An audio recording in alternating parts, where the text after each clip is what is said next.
Assalomu alaykum, sog'lomsizlar do'stlar.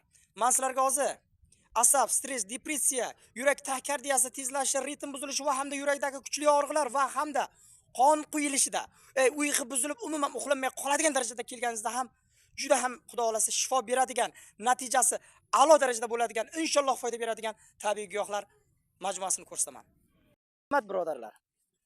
Shipovnik, namatak mevasi 30 gram. Boryashnik, do'lana mevasi quritilgani 30 gram.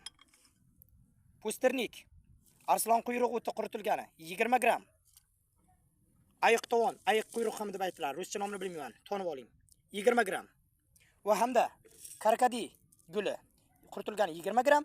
Agar topa olsangiz 10 gram valeriana ildizi topasiz. Va ana shularni yaxshilab maydalab 1 litr spirtga aralashtirib qo'ysangiz do'stlar, bir oydan so'ng ana shunday rangdagi nastoyka hosil bo'ladi.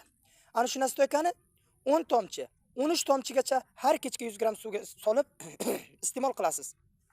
Xohlasangiz spirt iste'mol qilmayman desangiz do'stlar, shu aytgan hissalarimdan 10 barobarda yig'asizda har biridan va uni aralashtirib maydalab, aralashmadan 1 osh qoshiq olib 1 litrgacha qaynoq suvga damlab qo'yasiz kechga, ertasi kuni sizdirib olib 3 mahal o'sha damlamani iste'mol qilib yurasiz.